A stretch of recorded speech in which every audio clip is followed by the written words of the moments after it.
Today I want to address a topic that is a key to our obtaining a right relationship with God. I appreciated the first message. I think these will link together very well for you today.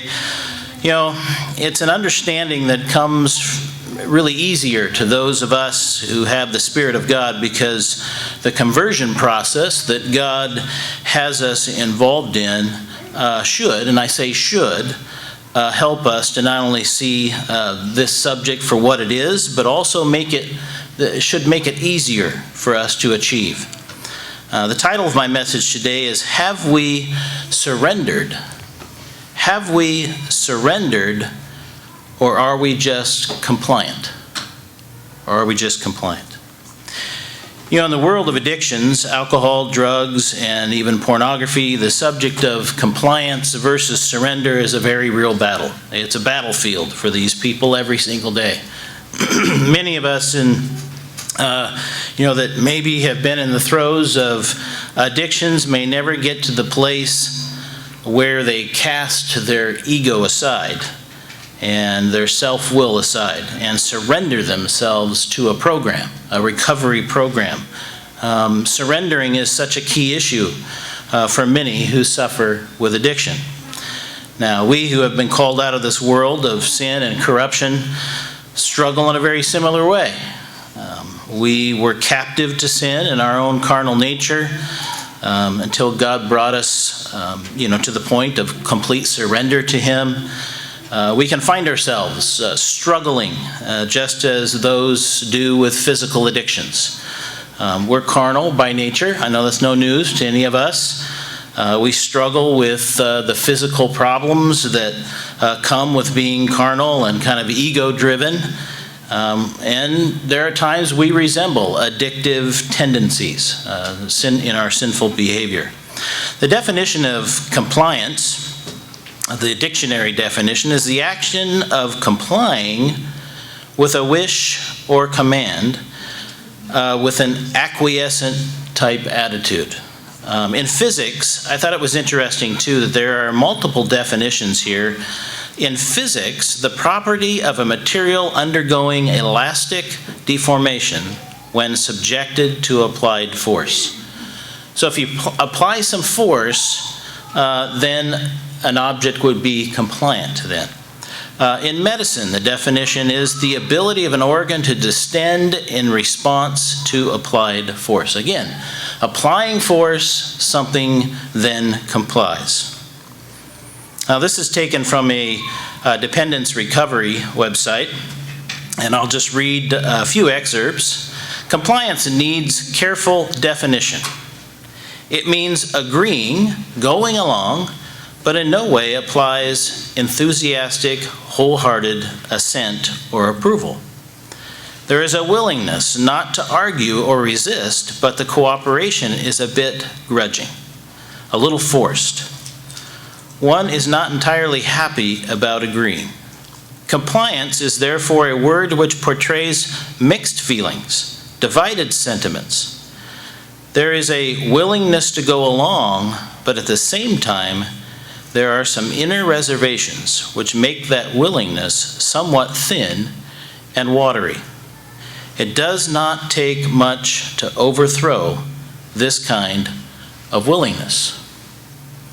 Compliance and surrender can look very much the same on the outside. But what is going on in here and in here can be very different. Now, I'm sure this causes us to think about many situations that maybe we have gone through in our own personal lives, but I also think of how easily the people of God in the past have been sold a bill of goods by false teachings and teachings that incorporate our feelings or our internal reactions to the law of God. Satan's very crafty here. Is there something about a particular law of God that we struggle with? When we hear the law of God read to us, or we examine it in the pages of the Holy Bible, is there something about one of the laws of God that just kind of tweaks us a little bit? Is there a biblical doctrine of the church that we don't really buy wholeheartedly. If so, then I dare say it's easy for us to be found merely compliant to God's instruction. And before we know it, our own desires then become more important than God's desires for us.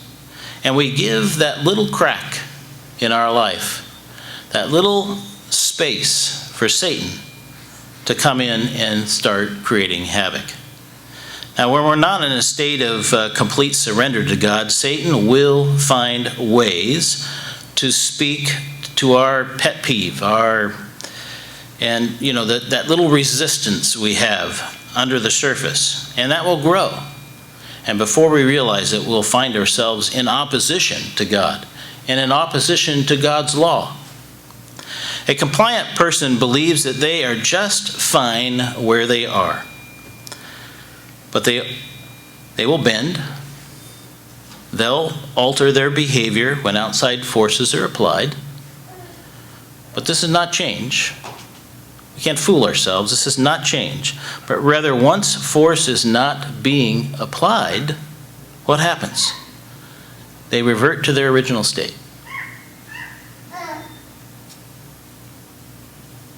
There's really no personal buy-in or personal progress made in character development. A compliant person is always looking for a payout for their compliance. They wouldn't do something just because it's the right thing to do, but rather it's a means for personal gain. A compliant base of operation is simply not of God. And it's actually an enemy of God and His way. This trap of compliance versus surrender is very real. Talk to anybody that has been through addiction counseling, and they will tell you how real it is. I think it's real to us, and it's spiritually dangerous for us. Let's use Saul and David as a contrast in this compliance versus surrender. I think both of these people we're very aware of. They'll provide some context to this subject. Turn to 1 Samuel 15, if you would. We'll examine the differences between Saul and David and how God communicated with them. Saul complied, and it's no surprise, we know the story of Saul. Saul complied, but he did not surrender. Now, most of us are, like I said, very familiar with King Saul's story. In 1 Samuel 15 and verse 1, Samuel said, "The Lord sent me to anoint you king over His people, over Israel." And we'll skip down to verse 3. Actually, in verse 2, the Lord says through Samuel to Saul that He's going to use Saul to punish Amalek. Okay? So in verse 3, "Now go and attack Amalek and utterly destroy all that they have. Do not spare them, but kill both man and woman, infant and nursing child, ox and sheep, camel and donkey." Pretty brutal. God had a reason for it. Let's skip down to verse 8. And he also took, so we're going to skip by a few verses here where Saul gathered the people. He counted, he had 10,000, 100,000 foot soldiers and 10,000 men of Judah. And Saul went down to do what Samuel told him God wanted him to do. So he surrounded the area. And in verse 8, he took King Agag of the Amalekites alive and utterly destroyed all the people with the edge of the sword. But Saul and the people spared Agag and the best of the sheep, the oxen, the fatlings, the lambs, and all that was good, and were unwilling to utterly destroy them. But everything despised and worthless, all the junk, they were happy to destroy that. And they did that. Now the word of the Lord came to Samuel, saying, "I greatly regret that I have set up Saul as king, for he has turned back from following me and has not performed my commandments."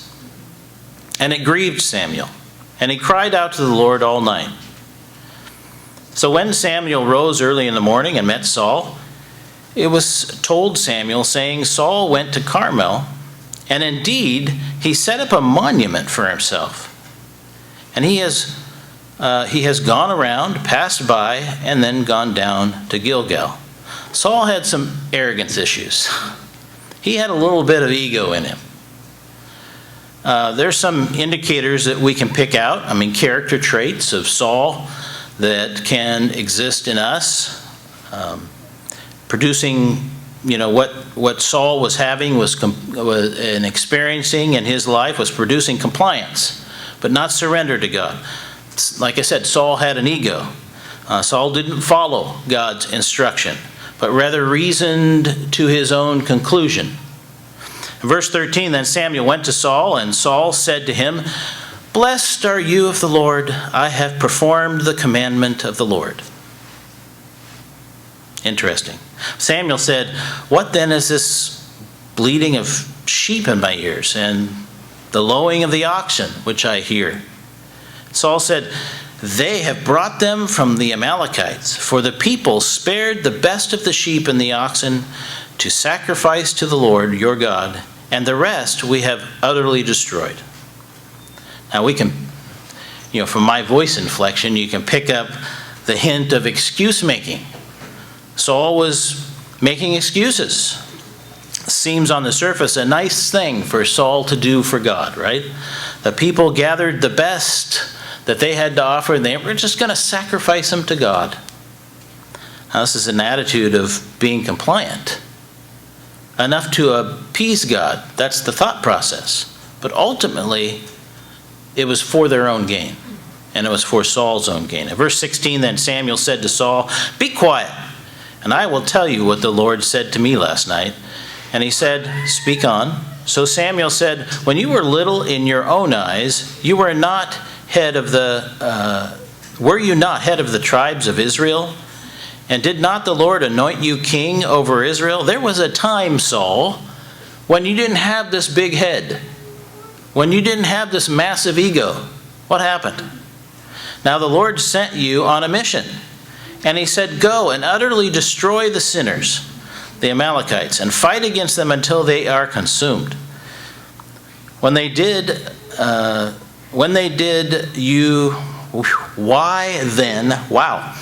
then did you not obey the voice of the Lord? Why did you swoop down on the spoil and do evil in the sight of the Lord?"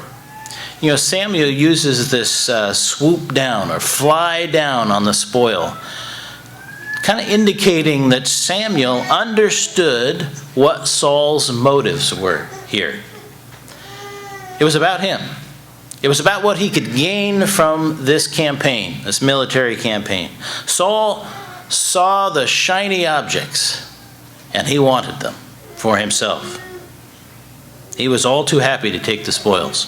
Verse 20, and Saul said to Samuel, "But I have obeyed the voice of the Lord,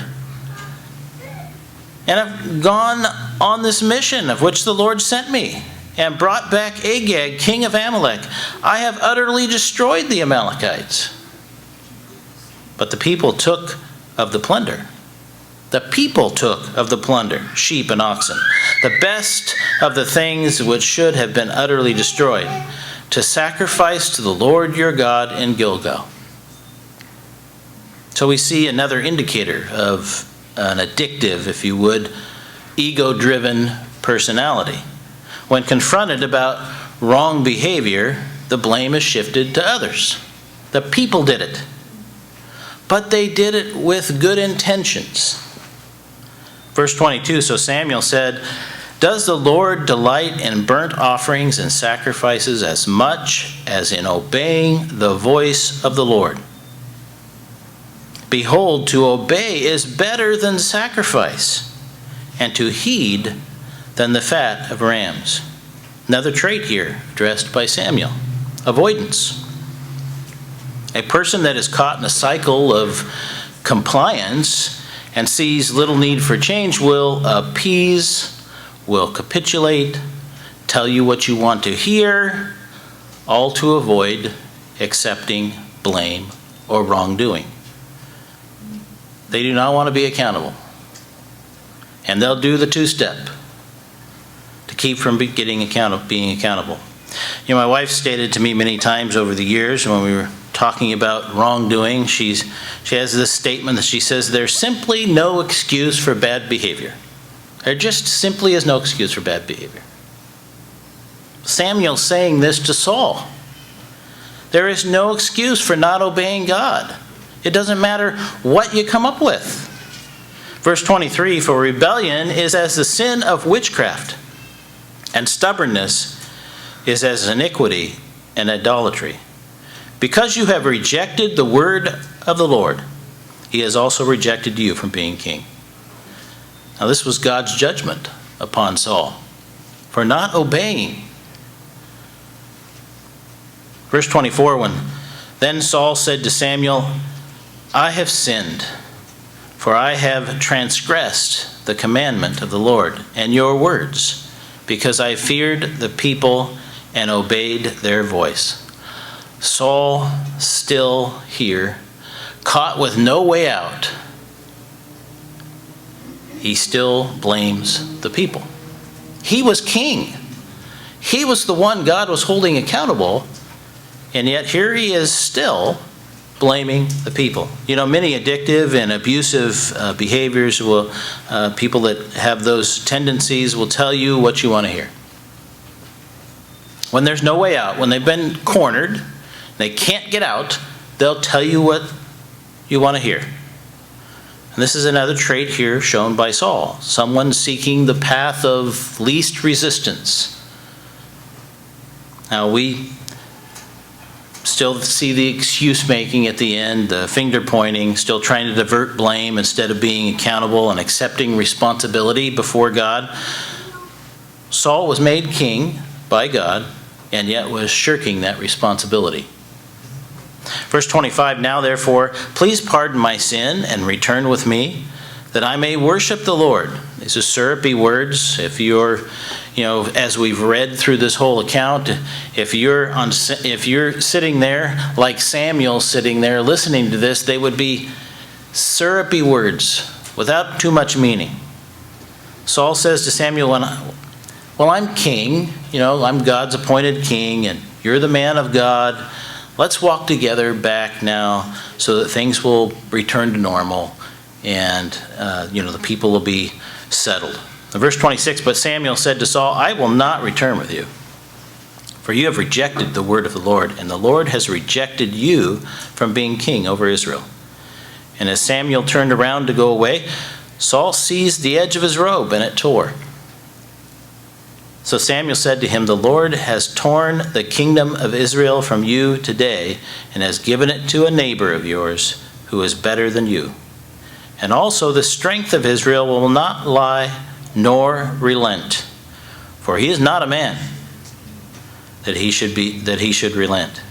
This is quite a statement by Samuel here. God, the strength of Israel, the strength of us, is not bound by sinful, carnal workings of the flesh. When God makes a statement, God says he's going to do something, he doesn't.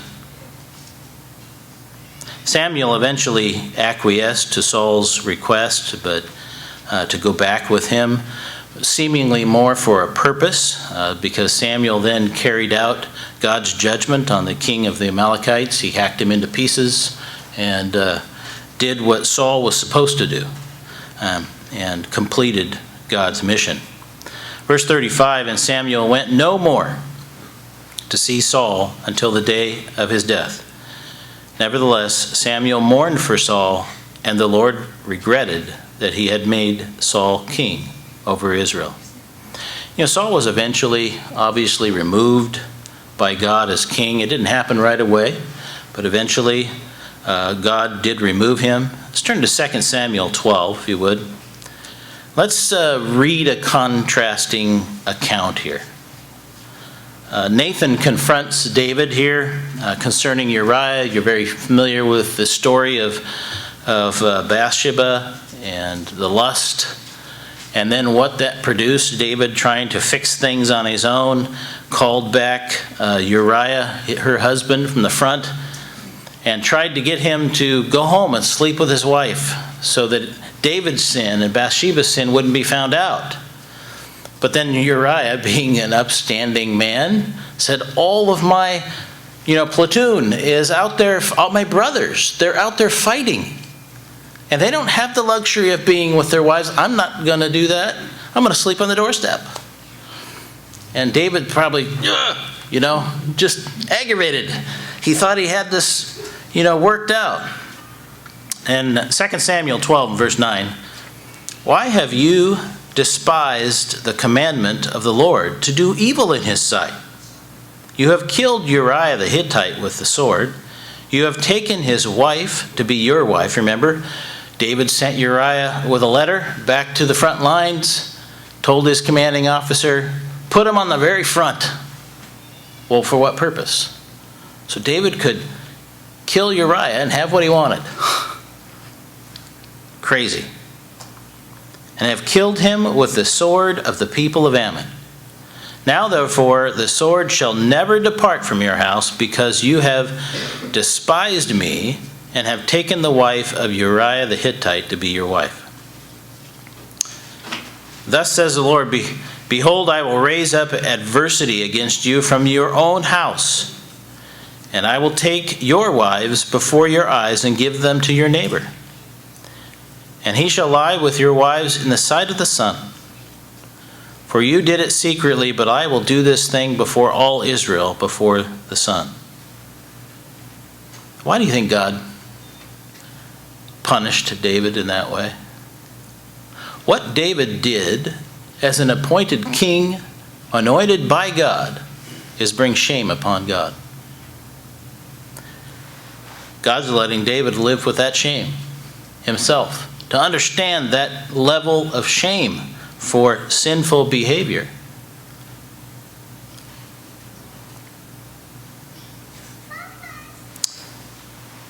Notice now that David's language here, as Nathan is kind of turning the screws now on David.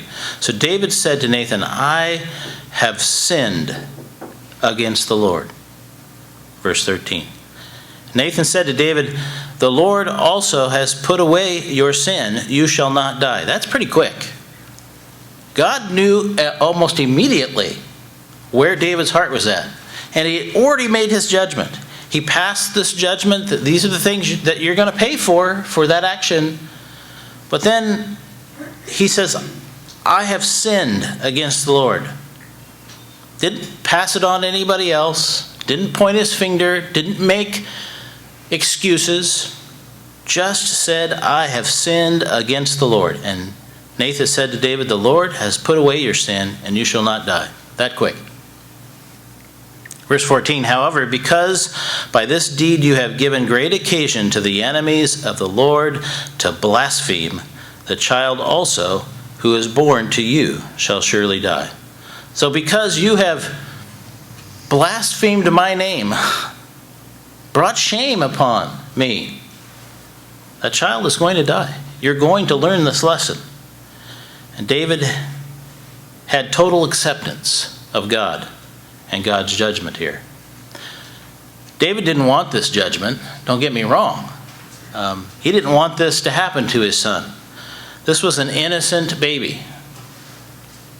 And so he fasted, and he repented, and he beseeched God for another outcome. Verse 15, then Nathan departed to his house, and the Lord struck the child that Uriah's wife bore to David, and it became ill. David therefore pleaded with God for the child, and David fasted and went in and lay all night on the ground. So the elders of his house arose and went to him to raise him up from the ground. But he would not, nor did he eat food with them. Then on the seventh day it came to pass that the child died. And the servants of David were afraid to tell him that the child was dead. For they said, indeed, while the child was alive, we spoke to him, and he would not hear our voice. How can we tell him that the child is dead? He may do He may do somebody harm. He may be angry. He may strike out at one of us. Verse 19, when David saw that his servants were whispering, David perceived the child was dead. Therefore David said to his servants, "Is the child dead?" And they said, "He's dead." So David arose from the ground, washed and anointed himself, changed his clothes, and he went into the house of the Lord and worshipped. Then he went to his own house, and when he requested, they set food before him, and he ate. This confused his servants. Verse 21, servants said, "What is this that you have done? You fasted and wept for the child while he was alive, but when the child died, you arose and ate food." This was so important to you for 7 days. You went through this agony. And yet when God took the child, it was over. Cleaned up, went on about your way. This did not make sense to them. David's response, while the child was alive, in verse 22, I fasted and wept, for I said, "Who can tell whether the Lord will be gracious to me that the child may live? But now he's dead. Why should I fast? Can I bring him back again? I shall go to him, but he shall not return to me." David accepted God's judgment for his sin. No questions asked. Got up, dusted himself off, got back in the game. And what is his response? At some point, I'm going to be in the ground with it. The contrast of Saul and David is really evident in their language and their attitude toward God. Saul had a lack of acceptance of God and his law in his life. Saul was really only seeking compliance when under the weight of God's judgment. David showed a true surrender to God and God's will in his life and repented deeply. Even though David asked God for a different outcome for his son, when God's judgment was final, David accepted it, moved on, showing again that he lived his life in a state of surrender to the will of God. No excuses for David. No pointing the finger at someone else. No trying to manipulate the situation to his advantage, but rather true remorse for having sinned against God and then repenting for that. And then changing. Turn to Psalm 51, if you would. Psalm chapter 51, it's a very familiar psalm to us. David repented because of what he was. Not just the actions that brought him into conflict with God, but David learned what he was and then repented of that. Psalm 51 and verse 3, "For I acknowledge my transgressions, and my sin is always before me. Against you, you only, have I sinned and done this evil in your sight, that you may be found just when you speak and blameless when you judge." Now, David was in agreement with whatever God would have to say to him about whatever situation. David had placed himself in a position of humility before God. Verse 5, "Behold, I was brought forth in iniquity, and in sin my mother conceived me."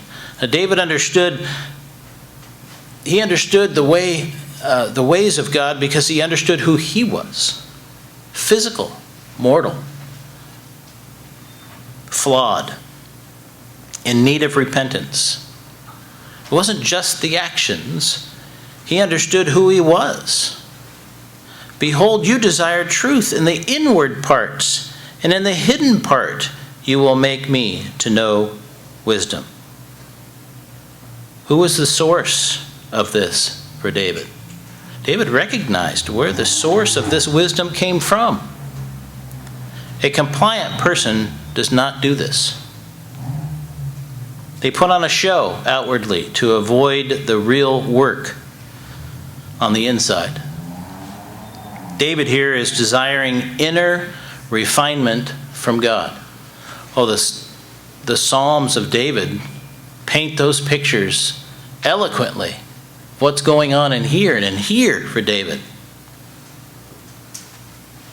Now, these are contrasting examples. God accepts surrender and rewards a person for surrendering to him. David then had a son, Solomon, if you remember.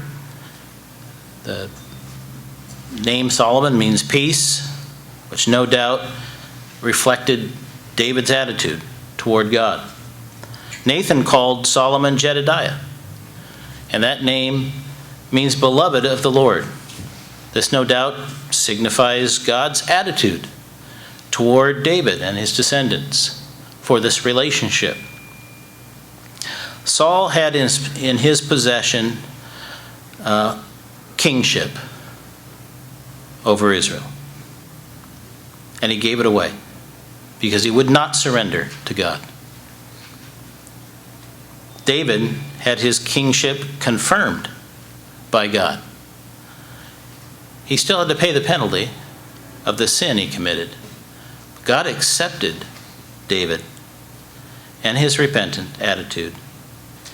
And God blessed David with a future kingship, not just the one he had.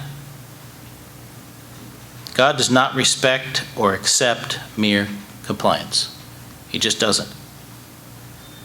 Now, many who have been through or connected to programs of addictions, drugs, alcohol, again, and pornography, these programs are very clear about what must be present in a person in order for this person to be successful. I'm going to read a couple of excerpts from a recovery website. It's from Bethesda Recovery. It says, some people believe that because they say the right things and do what's required of them in treatment, that they are working in the program. We find that these people never actually change their behavior. Nearing the end of their treatment, they begin to act the same or similar to when they first came in. The recovery mask drops, and we see the person for who they really are. Compliance is a dangerous dynamic, as most of the time, the person doesn't really know that they are being compliant. We have often heard people saying, "But I don't understand what the problem is. I'm doing all the right things, getting all my assignments done, participating in group, and really dealing with all my issues, so what's the problem?" It's a good question, he says. The problem is that without surrender, you won't change. So where does the surrender come from, and how can we make it happen?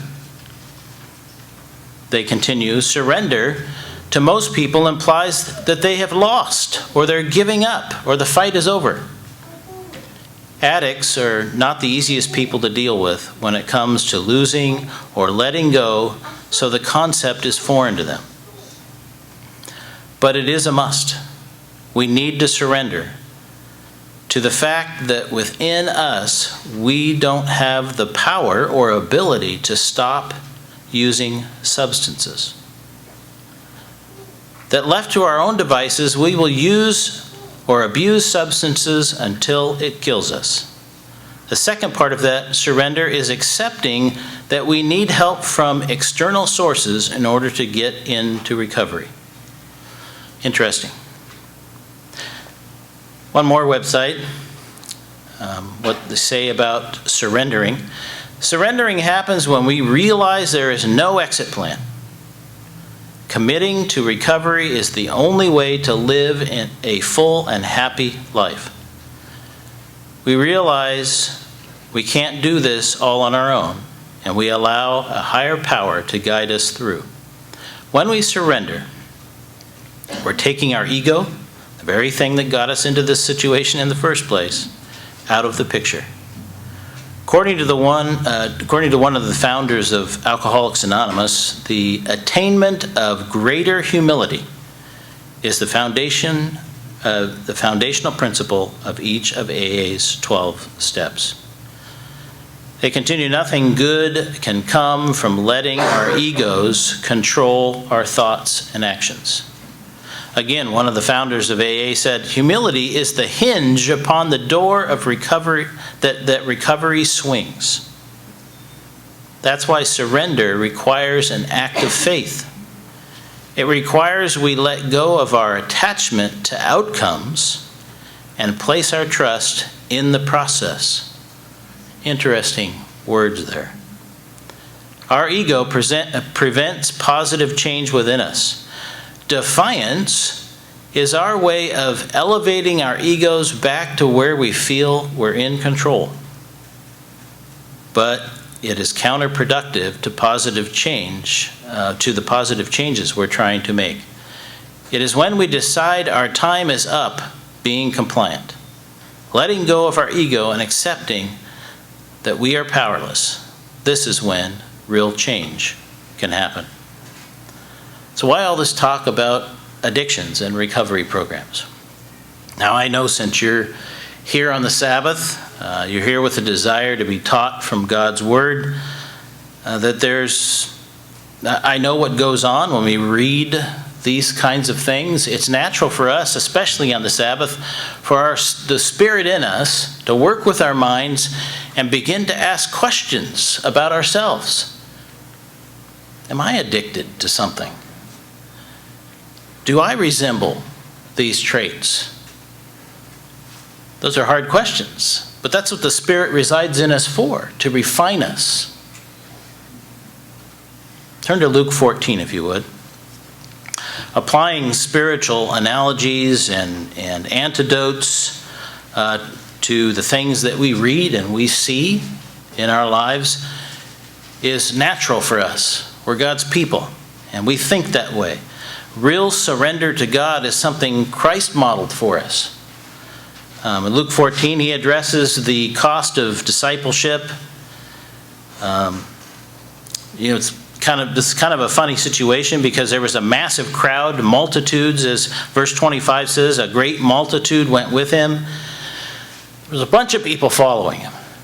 And then Christ spins around and he says in verse 26, if anyone comes to me and does not hate his father and mother, wife and children, brothers and sisters, yes, and his own life also, he cannot be my disciple. That's what he screams out to this mass that's following him. And whoever does not bear his cross and come after me cannot be my disciple. For which of you, intending to build a tower, does not sit down first and count the cost, whether he has enough to finish it? Lest after he has laid the foundation and is not able to finish, all who see it begin to mock him, saying, this man began to build and was not able to finish. Does this sound like a compliant versus surrender argument by Christ? I dare say that most of us have seen this play out in the Church of God over the years. Verse 31, and what king going to war against another king does not sit down first and consider whether he is able with 10,000 to meet him who comes against him with 20,000? Or else while the other is still a great way off, he sends a delegation and asks conditions of peace. So likewise, whoever of you does not forsake all that he has cannot be my disciple. I'm pretty certain they lost a lot of followers that day. Christ spun around and said this to this mass that was following him, that probably many were compliant with what Christ was presenting, but had not surrendered. Jesus Christ making a point here to those that were following him. When you understand what I'm truly offering, when you understand the kingdom of God is coming, it is coming with certainty, you need to truly surrender everything. Christ was issuing a warning that the conditions of survival was complete surrender to God. God tells us in our warfare that our warfare is spiritual. When we follow him, we're to tear down spiritual strongholds, not just physical addictions. Those are there too. But this fight is way, way over our head. It's a spiritual fight. He tells us we're not in just a physical fight. We're in a spiritual fight. Any of us here have the power to win a spiritual battle? We can't even see the spirit world. We have no clue what's hanging out outside the door. There's really only one way for God to accomplish the conversion in our lives from physical to spirit, and that's if we surrender to him. Turn to Matthew 22. Remember what we read a few minutes ago. Surrendering means to most that they have lost or that they're losing everything, and yet what God is offering is something much, much different to us. Christ said we must surrender everything, but why? Where are we going with this? We're going to break in here to Matthew 22, probably pick it up in verse 34. There was a lawyer trying to minimize the impact of the law. They're trying to trap Christ. When the Pharisees heard that he had silenced the Sadducees, they gathered together, and then one of them, a lawyer, asked him a question, telling him and saying, "Teacher, what's the great commandment in the law?" Now, we've read this many, many times, and we've been in the church for very long, probably hundreds of times. Christ said, "You shall love the Lord your God with all your heart and with all your soul and with all your mind." It doesn't leave room for anything else. This is the first and great commandment. And the second is like it. You shall love your neighbor as yourself. On these two commandments hang all the law and the prophets.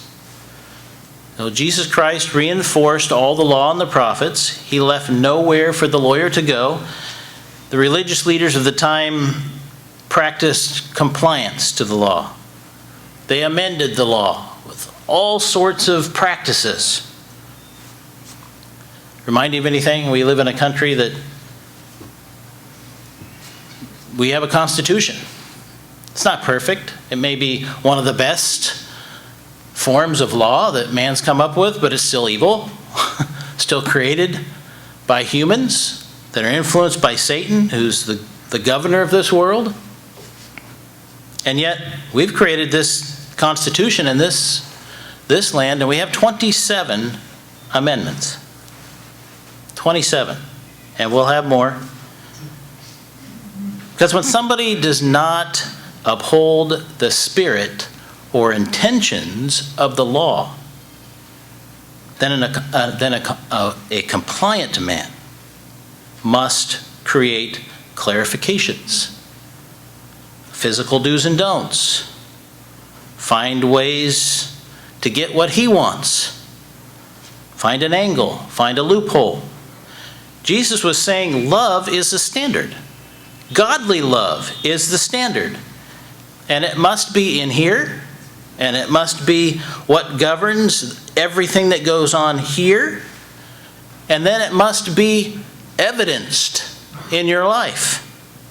It must drive everything that you do. This then will drive your relationship with God and each other. It makes that easy. Communicating with God becomes simplistic when you're on the same wavelength. And guess what? It's easy to treat your neighbor well and have a good relationship with them when you're loving God and you're practicing love. A compliant person cannot submit to this way of life. This way of life only comes by the power of the Holy Spirit that lives in each one of you. God wants this power to cause us to abandon our physical will and surrender to Him and accepting God's will in our lives. There's no exit plan. God doesn't give us an exit plan. Humanity has no exit plan, no choice but God's way. Jesus Christ physically models this perfect attitude of complete surrender. If you remember in the Garden of Gethsemane before his crucifixion in Matthew 26, roughly 36 through 39, Jesus Christ displayed his human will, if you remember. He was praying to God. He was praying to his Father. He was praying out of physical frailty, experiencing what it is to be you and I. In a moment of physical weakness, suffering, agony, he knew it was coming. And he was praying to God. Yet Christ, like David, in pleading for his son's life before God, was doing so in complete acceptance of the Father's will, and gladly, Christ gladly surrendered his will before the Father. David got up from prayer, went about his business when God's judgment was final. What Jesus Christ models for us is what our daily prayers should look like before God. The reconnection, the recommitment, or the surrender to the will of our Father, and the personal resolve within us to place ourselves in the will of God. Jesus Christ was in lockstep with God's judgment in every matter. So we must each day center ourselves in this way if we desire to be in a state of surrender and not just compliance to God. Jesus Christ, remember, prayed 3 times. If there's another way, Father, if there's just another way. And yet, what was his response after his physical request? Thy will be done. Christ found his disciples asleep, if you remember. They simply didn't grasp the severity of the situation they were in. They dozed off. They were asleep. Every time Christ came back, he found them sleeping. They had not surrendered to God yet. But the scriptures show us a completely different set of men as God began to work in their lives. And they each surrendered to him. Most gave their lives in horrific ways. But they gave their lives in service to God. God can look into our hearts and minds, and likely he will not require us to have to serve him in that way. Can't say for certain. It's up to God, of course. There may be some that may have to suffer what some of the disciples ended up suffering with at the end there.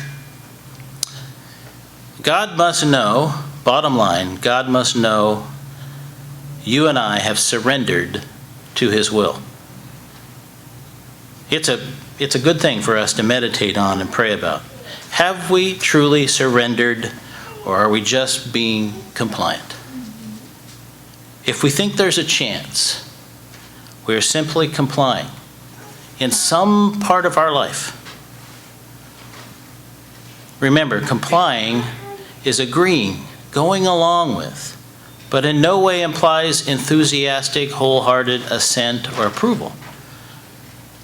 Do we display a willingness not to argue or resist, but the cooperation is a bit grudging, a little forced? Maybe we're not entirely happy about agreeing, but we agree. Maybe we have mixed feelings, divided sentiments, a willingness to go along, but at the same time, there's some inner reservations, which makes that willingness really somewhat thin or watery. We need to remember it does not take much to overthrow this kind of willingness. If you've been in the church very long, you've seen what happens when people are only compliant and have not surrendered. I think it's healthy to ask ourselves, do we resemble any of the above in our relationship with God? It's healthy. We're supposed to do this.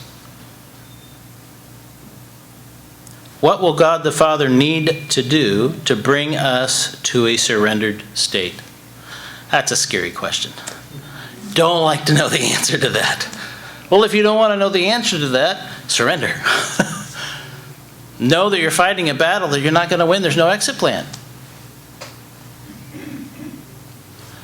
When we live in a state of surrender to God's law of love, there's a natural fruit that are born.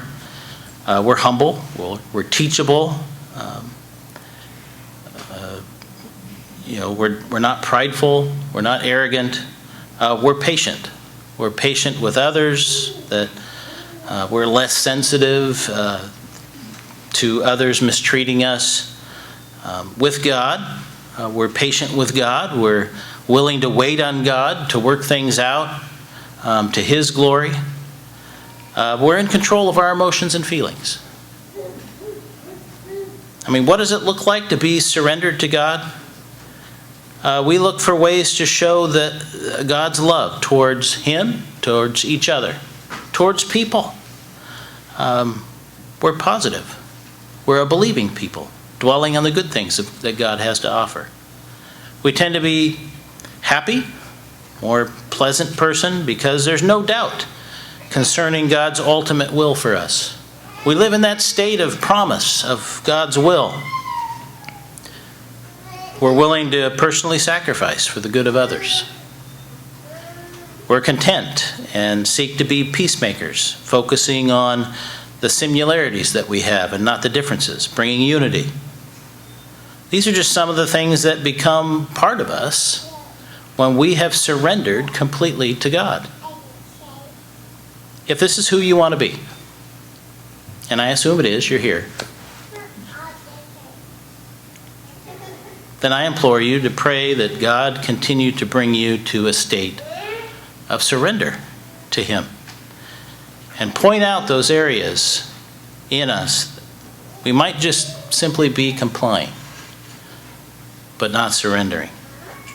That He may help us to truly be in the image of His Son.